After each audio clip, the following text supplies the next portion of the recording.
नमस्कार, सीधा सवाल देख रहे हैं आप और मैं हूं आपके साथ ज्योति सांगवान। हरियाणा की गठबंधन सरकार आधे से अधिक कार्यकाल पूरा कर चुकी है। इस समय में कितना काम किया गया, जनता के वादों पर कितना खरे उतरे, अलग अलग मंत्रियों ने अपने अपने विभागों में कितना काम किया गया, जो वादे किए गए थे क्या उन्हें अभी तक पूरा किया गया है और आने वाले समय के लिए क्या कुछ विजन है। बातचीत करने के लिए हमारे साथ कैबिनेट मंत्री मूलचंद शर्मा जी के आज सीधे सवालों का सामना करेंगे। सर, बहुत स्वागत है आपका खबर बैठक में। सबसे पहला सवाल सर आपसे यही है कि अब तक आपके विभाग में क्या कुछ काम हुए और सबसे बड़ी उपलब्धि आप क्या मानते हैं, एक बड़ी अचीवमेंट आपके लिए मंत्री के नाते?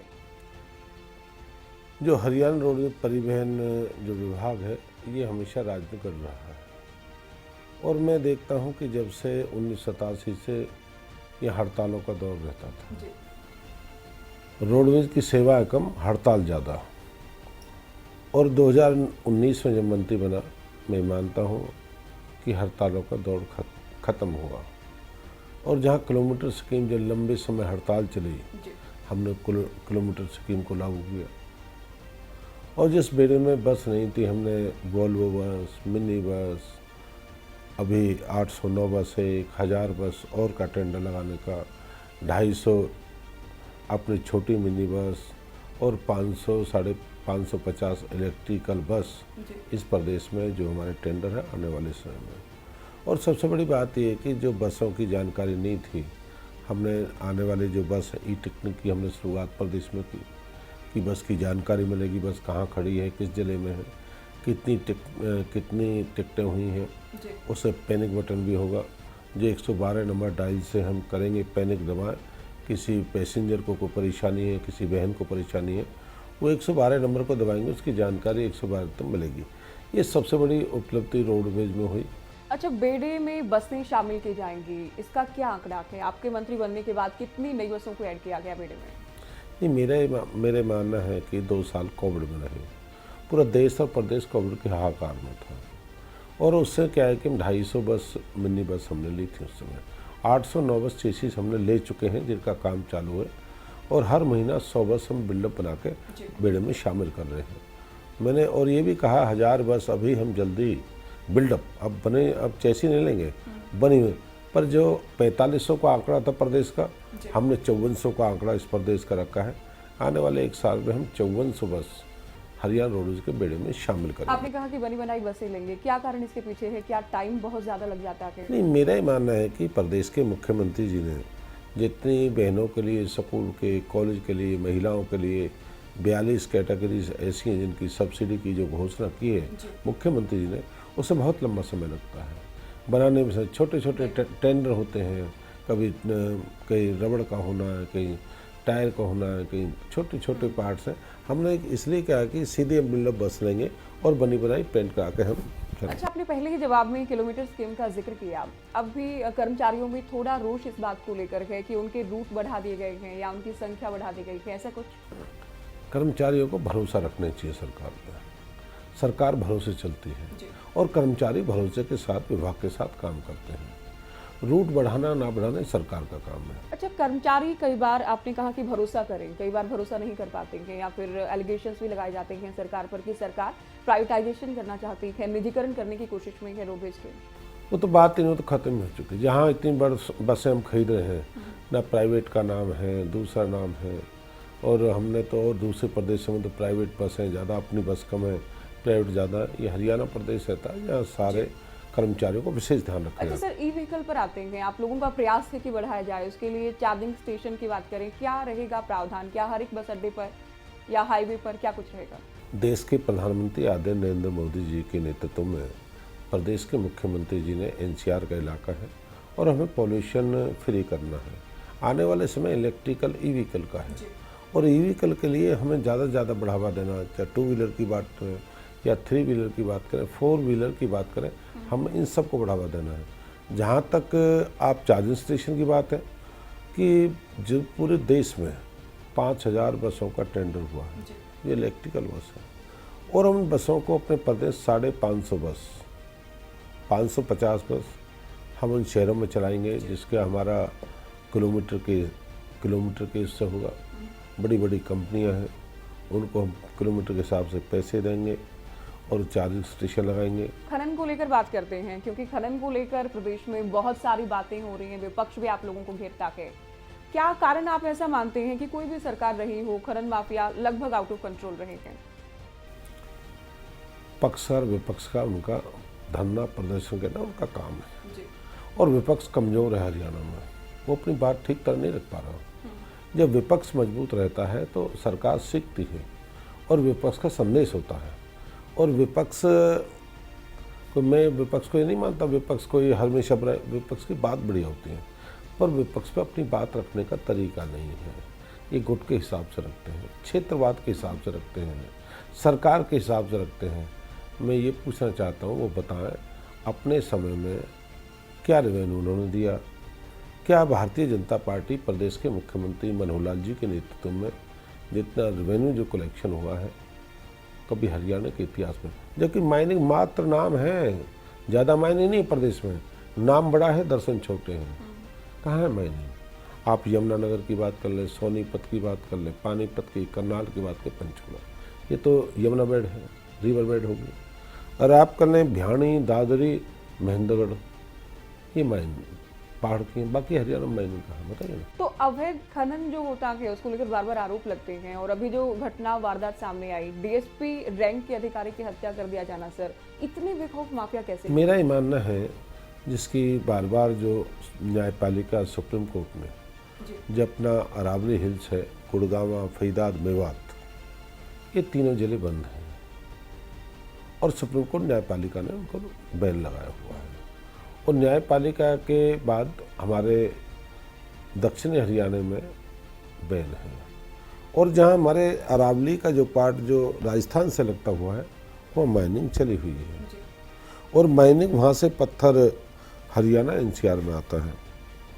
यहाँ पत्थर की बात करते हैं, माफिया नहीं है, कहना शब्द आसान है।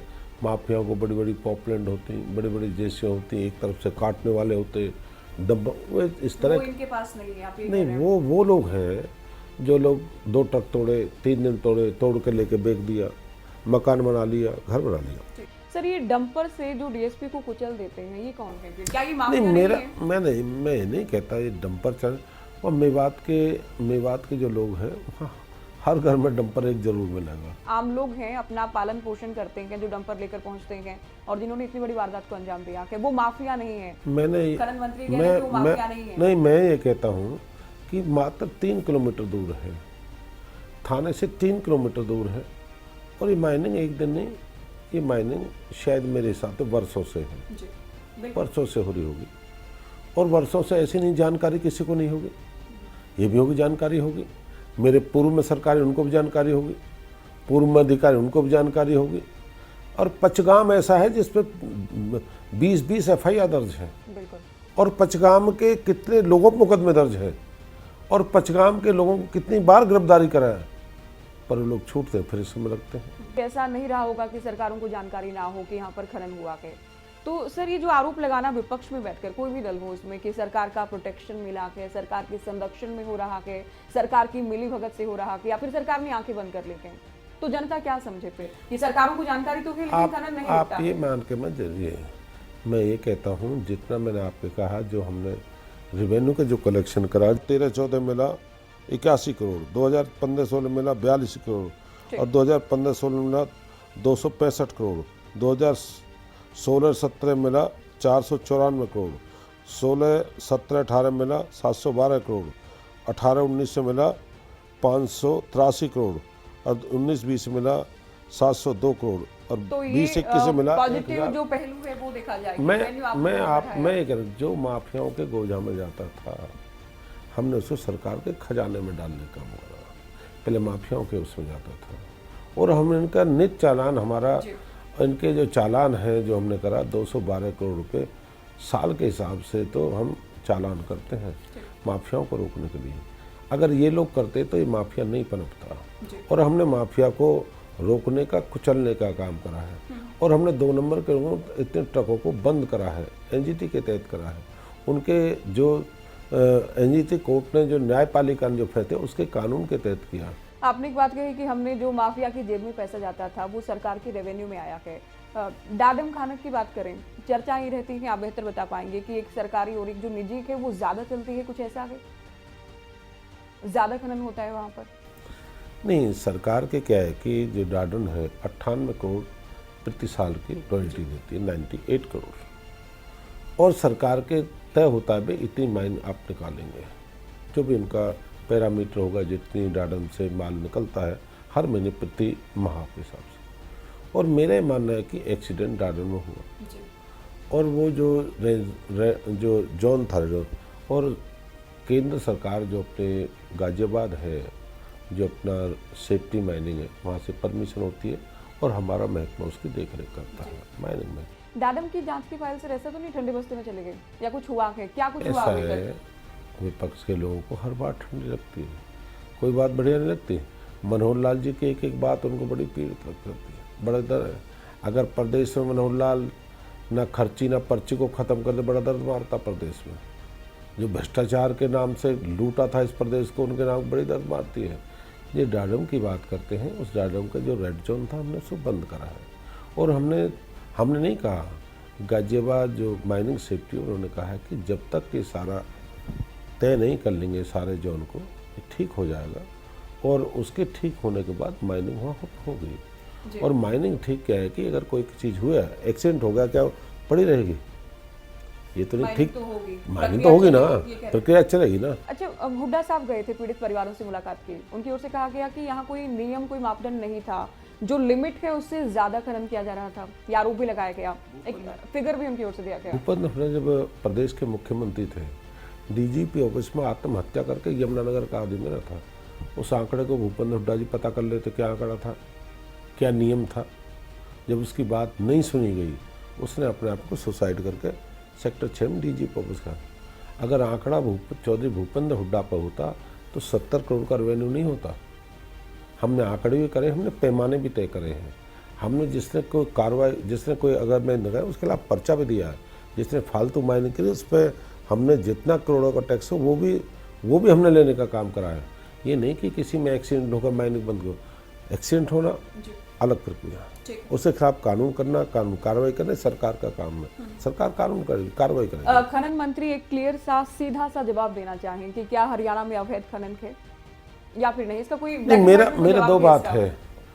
मेरा ये कहना है कि पूरे प्रदेश में मानता हूँ कि पूरा आज 95-97% आज ही मान के वैध है। और मैं ये नहीं कह सकता कहीं कोई आदमी किसी किसान के खोज रहा, कोई माइनिंग मेरी 100 एकड़ में है, मैंने 105 में कर ली, मैंने पास का हिस्सा तोड़ दिया, वो वैध माना जाता है। एरिया क्षेत्र छोड़कर और एरिया से फालतू खोदना, एरिया से गहराई नहीं चले जाना, ये अवैध माना जाता है। और अपनी माइनिंग छोड़ के दूसरे की माइनिंग करना, ये अवैध में गिनती है। और मैं कहता सब कुछ ठीक हो गया, मैं तो नहीं कहा, मैंने कहा हमने प्रयास करा है, हमने प्रयास का प्रयास हमारा लक्ष्य, हम काम कर रहे हैं। पिछली सरकारों से अधिक कर लिया हमने, पिछली सरकार ने हमने जितने पैरामीटर उन सबको पार किया है। पिछली उन्होंने तो कुछ भी नहीं किया, सब पैरा हमने, उनका सब कुछ फेल था। हमने ये प्रयास करा है कि इस तरह के जो सरकार के खजाने में रेवेन्यू होनी चाहिए वो सरकार खजाने में जमा होनी चाहिए। और माइनिंग हरियाणा में कितनी है, कितनी माइनिंग है? नाम बड़ा है, माइनिंग तो है नहीं, हरियाणा में माइनिंग नहीं है, पर नाम बड़ा है, नाम बहुत बड़ा है। नाम क्यों बड़ा है? और नाम माइनिंग। खनन को लेकर अंतिम सवाल, तो आप ये कहते हैं कि आउट ऑफ कंट्रोल नहीं है खनन माफिया, और माफिया जैसा कुछ है भी नहीं हरियाणा? मैंने ये कहा, मैंने कि हमने सब कुछ है, इतना बड़ा रेवेन्यू कलेक्शन किया है और छोटी मोटी घटनाएं तो घटी हैं। डीएसपी की हत्या को और डाडम में जो हुआ उसको आप छोटी घटना नहीं मानते ना? नहीं, मैंने कहा डाडम का एक अधिकारी गया है, उसी के हमने 1600 पुलिस के कर्मचारी लगाए। हमने पूरी मेवात के चक्के, एक एक गांव के एक एक आदमी को सबको छाना। हमने पूरा बायोडाटा तैयार करा है, कौन लोग क्या करते हैं, कितने डंपर है, क्या काम है, ये राजस्थान कितने जाते हैं, हरियाणा में कितना करते हैं, और राजस्थान का जो इलाका है भीमा पहाड़ी का इलाका, वहाँ तक कितना करते हैं, हमने एक एक का रिकॉर्ड तैयार करा है। तो मॉनिटरिंग आप लोग करते हैं, कार्रवाई आप करते हैं? डीएसपी की कुर्बानी को खाली नहीं जान देंगे हम। एक अधिकारी को हमने खोया प्रदेश से, उस अधिकारी की जो कुर्बानी हुई उसको खाली नहीं जान देंगे हम, चाहे हम कहीं तक जाना पड़े, कड़ा एक्शन लेंगे। जहाँ कहीं तक जाना पड़े, किसी तक जाना, कई पक्ष चल रहा है, जब कोई और चल रहा है। बिल्कुल। एक एक कार्रवाई ये करेंगे। बहुत जरूरी भी है शर्मा एक जी, एक कि तो डर कार्रवाई होना करेंगे। चाहिए कम से कम कि कानून के रखवालों का अगर डर भय बिन तो नहीं किसका होगा? चलता, बिल्कुल, भय बिन होना राज चाहिए। नहीं जी। चलता। शर्मा जी, खनन को लेकर हम बात कर चुके हैं, परिवहन को लेकर हमने बात की, आपके समुदाय पर आते हैं। ये रोहतक के पहरावर का मामला क्या है जो कि बहुत सुर्खियों में है, गुड़ ब्राह्मण की जमीन जिसको लेकर कुछ लोग नए नए नेता भी बने हैं जिसे लेकर। ज्योति जी, मैं आपको ब्राह्मण जो समुदाय है और मैं उसमें जन्मा हूँ और मुझे ब्राह्मण के बारे में ज्ञान भी है। मेरे 35 साल आदिक जीवन है जी। और मैंने बहुत करीबी से हर समाज को देखा है और कई कई मुख्यमंत्रियों को मैंने बहुत करीबी देखा है। जी। और ब्राह्मण कभी उधार नहीं रखता, ब्राह्मण हाजिर जवाब है। बिल्कुल। और पहरावर गांव की ज़मीन है, ब्राह्मणों का गांव है। उस गांव ने जो हमारी गौड़ ब्राह्मण संस्था उसको लीज पे दी थी, 16 एकड़ 15 एकड़ ज़मीन है और 2008 में दी। 9 में इनको पट्टा मिला, 9 में पैसे भरते रहे, 13 में विवाद हो गया जी। पूर्व की सरकारों में। ये विवाद हमसे पहले हो चुका था, अरे हमारे पारे में तो डाला है। 2013 में ही उनके जो गौड़ ब्राह्मण सभा थे उसका चेक नहीं लिया, जो लीज के पट्टे के नाम 1,10,000 रुपये थे, जो भी था, जो पट्टे के जमा 2013 में गए, जमा करने के लिए मना कर दिया। 14 में मना कर दिया और 14 में हमारी सरकार बनी। नवंबर में हमारी सरकार बनी, अक्टूबर नवंबर में। और नवंबर के बाद क्या है कि उनका ज़मीन का विवाद चलता रहा और चलने के बाद वो पैसे जमा नहीं कराए, ज़मीन कैंसिल हो चुकी। ब्राह्मण उधार नहीं रखता, ना। हाजिर जवाब के। हाजिर। आपकी पार्टी के सांसद हैं अरविंद शर्मा, वो काफी इसी मामले को लेकर हाजिर जवाब हो गए हैं, सरकार की नीयत पर ही सवाल उठा दिए, आपके एक जो स्थानीय नेता हैं उन पर ही सवाल खड़े कर दिए इस मामले को लेकर। अरविंद जी हमारे बड़े भाई हैं, MP हैं, राजनीतिक मंजे हुए खिलाड़ी हैं। 4 बार लोकसभा में रहे हैं और हर क्षेत्र से अलग अलग जीते हैं। उनका जवाब तो मैं नहीं दे पाऊँगा, पर मैं एक बात कहता हूँ कि उन्होंने जवाब दिया, जो भी दिया, मैं उसके ज़्यादा विवाद नहीं हुआ। पर प्रदेश के मुख्यमंत्री मनोहर लाल जी ने और जो कमेटी बनाई, उन्होंने कहा इनका ब्राह्मणों का लंबे समय का विवाद है, उसमें डॉक्टर कमल गुप्ता, मैं भी उसमें था। और उन्होंने कहा जो समाज हित में हो और जो प्रदेश के हित में हो वो रास्ता निकालो, जो प्रदेश के हित में हो और समाज के हित में हो और संस्था को कोई नुकसान ना हो। अरविंद शर्मा की ओर से कहीं ना कहीं ये कहा गया कि ब्राह्मण समुदाय के साथ सरकार में गलत हुआ है, तो आप क्या मानते हैं? क्योंकि ब्राह्मण तो बीजेपी के कोर वोट बैंक में देखा जाता है, आपके समुदाय को आपका क्या संदेश है? नहीं, मैंने ये कोर ग्रुप वोट है, मैंने ये नहीं कहा। मैं ये कह रहा हूँ ये 2013 में मामला। नहीं सर, मैंने खुद कहा कि ब्राह्मण तो बीजेपी का वोट एक तरह से माना जाता है। अब अरविंद शर्मा ये कहें कि ब्राह्मण समुदाय के साथ गलत हो रहा है सरकार में या भेदभाव हुआ है, जमीन को लेकर सरकार की नीयत पर, मंशा पर सवाल खड़े करें, तो आपका समुदाय कैसे देखे इस बात को? नहीं, समुदाय को भरोसा विश्वास है, भारतीय जनता पार्टी की सरकार पर विश्वास भी, भरोसा भी। और भारतीय जनता पार्टी किसी एक जाति की नहीं है, भारतीय जनता 36 बिरादरी की सरकार है। इसमें कौन प्रदेश अध्यक्ष बन जाए, कौन मुख्यमंत्री बन जाए, कौन विधायक बन जाए, कौन मंत्री बन जाए, ये भारतीय जनता पार्टी है। ये समाज घटप्पा नहीं लग सकता, ये 36 बिरादरी की है। और इसके लिए क्या है कि हम सब लोगों ने मिलकर काम किया। भारतीय जनता पार्टी हर बिरादरी की भारतीय जनता पार्टी है। हमारे प्रदेश अध्यक्ष ओम प्रकाश धनखड़ जी हैं, हमारे मुख्यमंत्री मनोहर लाल जी हैं, हम सब लोग इस सरकार में शामिल हैं। और जैसे जैसे ब्राह्मण समाज का ये विवाद आया, इसको सबको जो भी रास्ता निकलेगा, जो सरकार से निकलेगा, जो समाज के हित में निकलेगा, उसका रास्ता अवश्य। गठबंधन को लेकर बात करते हैं सर, कैसा चल रहा है गठबंधन? क्योंकि आधे से अधिक कार्यकाल तो पूरा हो चुका है। अब कुछ बयान ऐसे भी आने लगे हैं DGP की ओर से कि अगला CM हम दुष्यंत चौटाला को देखना चाहते हैं, डिप्टी CM से हम संतुष्ट नहीं हैं। भारतीय जनता पार्टी JJP का गठबंधन है, दोनों की मिलकर सरकार है, प्रदेश में सरकार है, गरीब मजदूर किसान की सरकार है, पर लोगों को कुछ रास नहीं आ रहा। कुछ लोग पीड़ित हैं, परेशान हैं, वो चाहते हैं इस गठबंधन को कैसे बात करी जाए। मुख्यमंत्री हमारे प्रदेश के मुख्यमंत्री मनोहर लाल जी हैं और डिप्टी CM दुष्यंत जी हैं और सरकार बढ़िया चली है, लोगों के हित में काम कर रही है। नेता प्रतिपक्ष ये कहते हैं सर कि महंगाई भी शिखर पर है, बेरोजगारी ऐतिहासिक है, किसानों के लिए कुछ नहीं किया गया, युवाओं को रोजगार नहीं दिया गया, बहुत सारे मुद्दे हैं जिनको लेकर हम मान सकते हैं कि मानसून सत्र में भी गूंज दिन की नजर आएगी। आज बच्चे वही प्रदेश में नौकरी लगेंगे जो पढ़ेंगे। आज प्रदेश में किसी विधायक मंत्री के नहीं लगेंगे। पहले चुना करते थे मेरा कौन है, मेरा रिश्तेदार कौन है, मेरा करीब कौन। अब तो वो प्रदेश में वो नौकरी करेगा जिसका बेटा पढ़ेगा। अगर गरीब के बेटा बेटी इस प्रदेश में ईटीओ डीटीओ बन जाए, एसडीएम बन जाए, जेबीटी मास्टर एससीएस बन जाए तो इनको पीड़ा है, इनके चहेते नहीं लगे ना। ये सत्ता से दूर है इसलिए पीड़ित हैं, सत्ता से दूर हैं। सत्ता में रहते तो जो हालत रहा 10 साल, प्रदेश को सोमनाथ के मंदिर की तरह लूटा है, सारा प्रदेश जानता है। गुड़गामा फरीदाबाद को सोमनाथ के मंदिर की तरह लूटा है, ऐसे लूटा है कभी लूटा भी नहीं।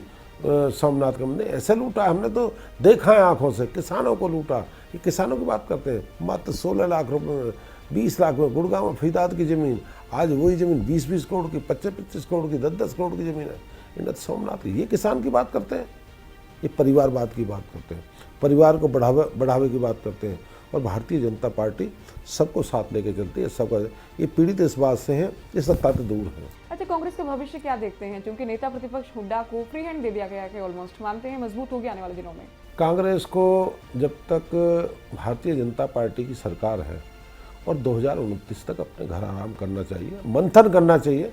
अभी तो पहले पार्टी मंथन, प्रदेश की तो जब बात करें पहले अपनी पार्टी का मंथन करें, अपने नेताओं पर भरोसा रखें, अपने नेताओं पर विश्वास करें।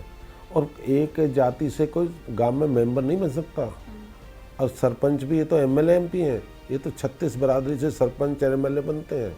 ये ध्यान रखें, ये हरियाणा है। वो भी कॉम्बिनेशन लेकर चलते हैं ना, एक जाति की आपने बात की, दलित प्रदेश अध्यक्ष। मैंने कभी नहीं कहा शैलजा में क्या परेशानी थी, शैलजा दलित नहीं थी, उदयभान भी दलित की नहीं, मैं तबर दलित नहीं था। उनको लट्ठों से मारा, अपने प्रदेश से तो अपने लट्ठों से मारते हैं, पहले तो अपने मंथन करें। उदयभान मेरा बड़ा भाई है और मेरे फरीदाबाद से है और साथी है उदयभान मजा हुआ खिलाड़ी है। उदयभान इनके दाम में नहीं आएगा, उदयभान मजा हुआ खिलाड़ी इनके दाम में नहीं आएगा। तबर मत मान लेना उदयभान को, ना शैलजा मान लेना। नहीं, वो तो हुड्डा साहब के खेमे से ही आते नहीं, हैं, मुझे उन्हीं की नहीं पता पसंद है। किसके खेमे से को आता है, वो कमजोर बाप का बेटा नहीं है। जी। अच्छा, एक और पार्टी है आम आदमी पार्टी। पंजाब में प्रचंड जीत मिली, उसके बाद कहीं हिमाचल में एक्टिव हैं, गुजरात में भी जीत का दावा कर रहे हैं, हरियाणा में भी निकाय चुनाव लड़ा। क्या मानते हैं कोई चुनौती या कोई विकल्प होगा आने वाले? आम आदमी पार्टी झूठों की पार्टी है और मुफ्त की रेवड़ी बांटने का काम करते हैं। इनका कोई लेना देना नहीं। पंजाब का क्या हाल है और दिल्ली में हम रहते हैं, वहाँ की हालत जाकर देखिए। साफ नहीं, सफाई नहीं, मुफ्त शिक्षा, मुफ्त फलाना, मुफ्त तेल फ्री, मोटरसाइकिल फ्री, बिजली फ्री की सरकार है। फ्री दे दोगे तो पैसे कहाँ से लाओगे, बताओ ना, पैसे कौन देगा? अब दीजिए, शिक्षा दीजिए, चिकित्सा फ्री दीजिए, ये फ्री दीजिए, लोगों को बढ़िया सर्विस दीजिए, ट्रांसपोर्ट बढ़िया दीजिए लोगों को पढ़ाने के। पर सब फ्री नहीं रहना चाहिए प्रदेश में, फ्री का तो बहुत माल है। अंतिम सवाल, अभी जो कार्यकाल बचा है सर, उसमें आपका क्या विजन है आपके विभागों को लेकर? क्या करेंगे मूलचंद शर्मा जी? बड़ा काम अपने विभागों में। नहीं, आने वाला समय बताएगा। हमारा प्रयास है कि रोडवेज हमारे प्रदेश की सरकार मुकाम पर, और जो काम हमको करने चाहिए, जो लोगों को उम्मीद है, जो लोगों के मंशा है, उस पर हम काम करेंगे मिलकर। और आने वाला समय भगवान बताएगा कैसे बढ़िया करेंगे। जी सर, बहुत शुक्रिया, आपने वक्त दिया और बातचीत की। बहुत बहुत ज्योति जी, आपको धन्यवाद। जी धन्यवाद सर। तो मूलचंद शर्मा को आप सुन रहे थे, बेबाकी से जवाब दिए हैं, अपने विभागों को लेकर जानकारी दी है। विरोधियों पर जमकर उनकी ओर से जुबानी प्रहार भी किया गया है, जिनका जाहिर तौर पर जवाब आएगा। और आप मानकर चलिए कि ये बयान सुनने के बाद, ये बातें सुने जाने के बाद, ये एलिगेशन जो लगाए गए हैं, उसके बाद हरियाणा की राजनीति एक बार फिर से गरमाने वाली है। चलिए, सीधा सवाल में आज के लिए इतना ही, दीजिए इजाजत और देखते रहिए खबरें अभी तक। नमस्कार।